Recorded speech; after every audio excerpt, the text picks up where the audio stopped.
Lendas brasileiras vão muito além de contos infantis. Na verdade, muitas delas conseguem ser até mesmo aterrorizantes, como por exemplo o Boca de Ouro que você está vendo aí na tela. E hoje, além dessa lenda, vocês vão ver outras de cada região do Brasil. Se você for novo no canal, se inscreve aí, deixa o seu like também, porque isso me anima muito para continuar fazendo os vídeos, beleza? Se você puder me ajudar ainda mais, usa o botão valeu que tá aí embaixo em formato de coraçãozinho, e você pode me doar qualquer quantia com ele. E também você pode se tornar membro do canal, e aí você tem acesso antecipado aos vídeos e ao Discord do canal. Galera, para fazer esse vídeo aqui, eu tive a ajuda do professor Léo Machado do canal Folclore Brasileiro e Contações. E como ele vai estar participando aqui do vídeo, Léo pode se apresentar pra galera aí.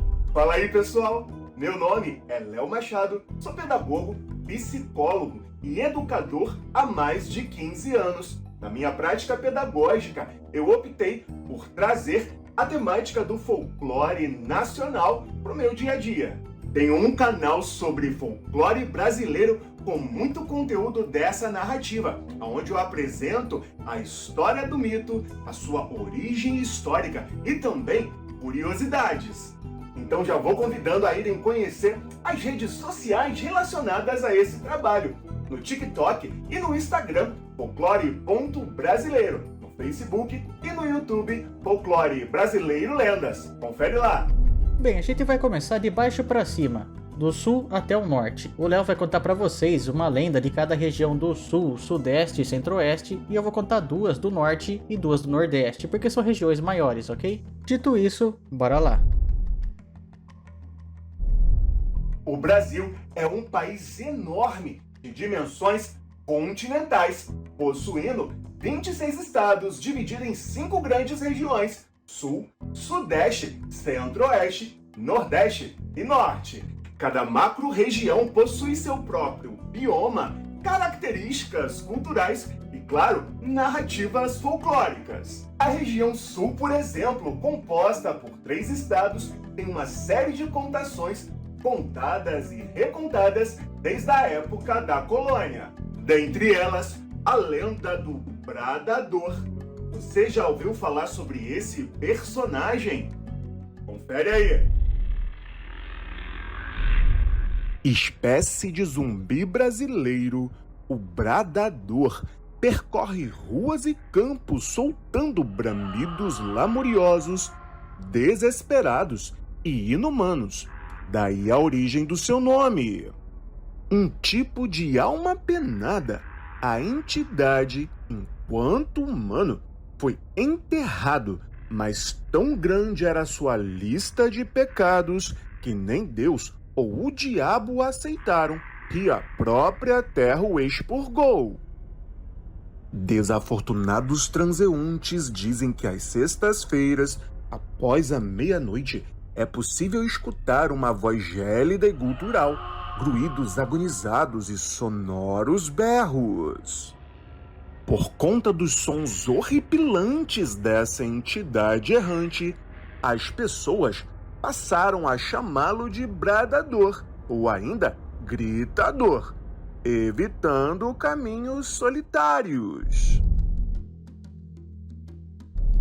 O folclore brasileiro é riquíssimo, pois bebe de variadas fontes, dentre elas a indígena, a africana e, claro, a europeia. Na região sudeste, composta por 4 estados, existe uma narrativa de uma criatura chamada Jaraguá, oralizada no Espírito Santo. Diziam que o Jaraguá era um cavalo morto-vivo, filho das trevas, que se levantava do lodo e corria atrás dos revoltosos para pisoteá-los e carregar seus espíritos para o inferno. Em sua forma corpórea, a criatura tinha pedaços de ossos expostos, em meio a uma carcaça em decomposição, e aparecia de forma ruidosa, batendo e rangendo os dentes ameaçadoramente. A narrativa do Jaraguá foi criada por jesuítas do aldeamento de Iriritiba, meados de 1561, para assustar, através da pedagogia do medo, indígenas revoltosos que se negavam a aceitar os ensinamentos católicos. O nome desse personagem é Jaraguá, pois traduzido do Tupi-Guarani significa o bicho que pega, servindo assim aos propósitos da teologia do horror jesuítica. Já a região Centro-Oeste, apesar de possuir apenas 3 estados, ela é a segunda maior do país em relação à extensão territorial, perdendo apenas para a região Norte.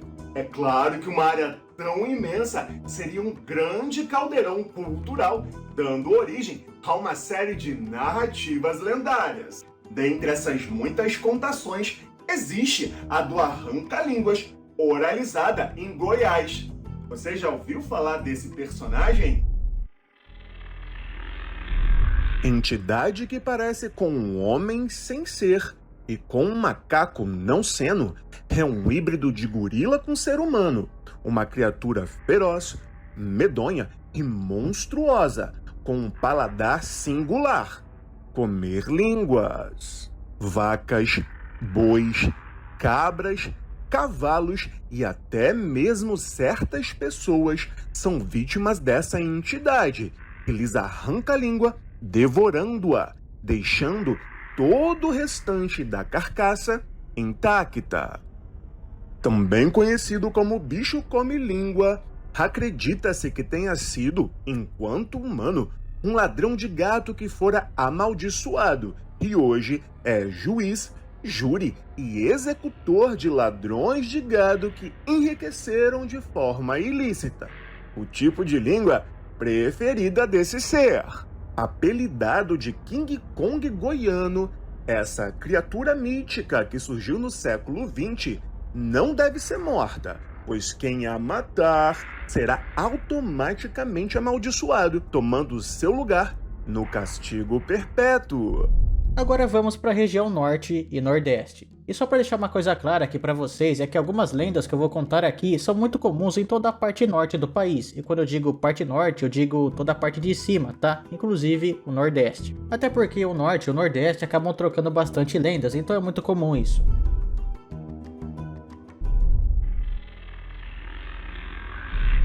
O Boca de Ouro é uma criatura bem estranha e bem famosa na verdade, que faz parte do folclore de Recife.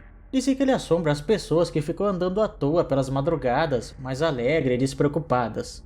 Suas aparições parecem ter começado lá no século XX, mas apesar disso, até hoje em dia tem gente que vê ele por aí. E apesar de eu ter dito que a lenda é muito famosa em Recife, ele já foi visto em vários outros locais. Segundo pessoas que dizem que viram Boca de Ouro, ele teria uma aparência meio de zumbi e meio de demônio. Ele usa uma calça e paletó brancos, um sapato bem cuidado e um chapéu estilo Panamá. Na verdade, se você parar pra pensar, essa aparência dele lembra muito o Zé Pilintra. De toda forma, as aparições do Boca de Ouro ocorrem normalmente da seguinte maneira. Quando nas horas da madrugada, quando não tem quase mais ninguém na rua, Boca de Ouro aparece bem ao longe e vem caminhando lentamente em sua direção. Ele tá sempre carregando um cigarro. Quando ele chega bem perto de você, ele pede um fogo para acender. Aí, independente se você tem um fogo, um isqueiro ou não, você vai tomar um baita susto, porque você vai perceber que ele tem a cara de um cadáver apodrecido. E é daí que vem a relação de zumbi que eu tinha falado pra vocês. Nesse momento ele vai soltar uma risada bizarra enquanto ele mostra seus dentes de ouro, e também solta um cheiro terrível.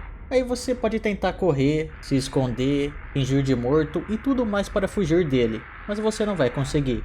Quando você parar para respirar, o Boca de Ouro vai estar ali, sorrindo e mostrando seus dentes dourados. Isso vai ficar acontecendo por um tempo, até a pessoa exausta já não aguentar mais e desmaiar no chão. Na manhã seguinte, essa pessoa será encontrada. Ela vai falar sobre o Boca de Ouro, mas é claro que ninguém vai acreditar. Parece que ele apenas assombra homens solitários nas madrugadas. Não há relatos dele assombrando casais ou um grupo de pessoas.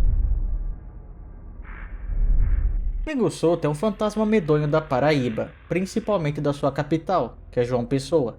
Ninguém sabe exatamente como ele surgiu, só sabem que ele existe. Ele é invisível e não pode ser tocado. Vive em todo canto, em toda parte, e o seu poder é apocalíptico.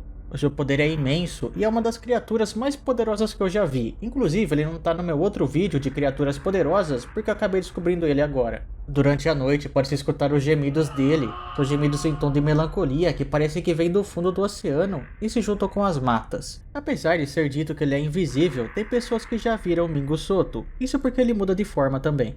Dizem que ele pode ser encontrado cuidando de rios ou até mesmo em igrejas durante a madrugada, sendo ele o responsável pelas missas noturnas. Ele também pode comandar procissões de almas lamentosas, que são tão horríveis que quando escutadas as pessoas se trancam em casa. Dizem que durante o dia ele fica preso no galo de ferro de São Francisco e no leão de São Bento. Mas durante a noite ele pode aparecer com essas formas trazendo morte e destruição. Mingo Soto é o senhor dos elementos. Ele comanda as matas, os rios, os mares e tudo mais.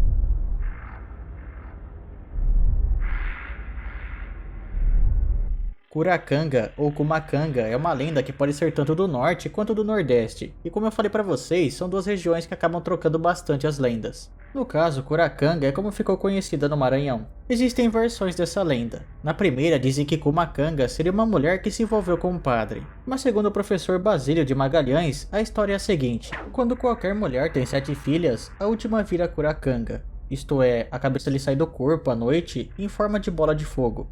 Gira à toa pelos campos, apavorando quem encontrar nessa estranha vagabundeação. Há porém um meio infalível de evitar esse horrível fadário. É tomar a mãe, a filha mais velha, para a madrinha da ultimogênita. Bem, o professor falou de uma maneira bem difícil aí, né? Mas aguenta aí que eu vou falar mais sobre ela, aí vocês vão entender. Nas noites de sexta-feira ou de lua cheia, a cabeça em chamas da Cumacanga sai do seu corpo e começa a voar por aí assustando todo mundo que vê pela frente. No primeiro cantar do galo, ela volta pro corpo. E como Basílio disse, uma maneira de evitar isso seria a sexta filha se tornando uma madrinha da sétima. E também tem uma maneira de descobrir quem seria a Cumacanga. É quando encontrar a cabeça dela em chamas, oferecer uma agulha virgem. Aí na manhã seguinte, ela iria buscar. Cruviana é uma lenda, ou melhor, uma divindade que ficou muito conhecida entre tribos indígenas do norte e também, é claro, no nordeste. Normalmente ela aparece como uma mulher muito bonita que é capaz de moldar os ventos, além dela mesma ser capaz de se tornar uma brisa. Nessa forma ela aborda forasteiros enquanto eles dormem, e quando eles acordam eles estão apaixonados por Cruviana, aí eles não querem voltar para sua terra natal. A chegada dela é notada pelos ventos gelados durante a madrugada. Na verdade ela até virou sinônimo deles, sendo esses ventos chamados de ventos de Cruviana. Bem galera, o vídeo foi esse, eu espero que vocês tenham gostado. Não esqueça de avaliar o vídeo deixando o like ou dislike, se inscrever no canal e no canal do Léo também, que vai estar aparecendo aí. Se vocês conhecem alguma lenda interessante, deixe aí nos comentários, hein? Valeu, falou, tchau.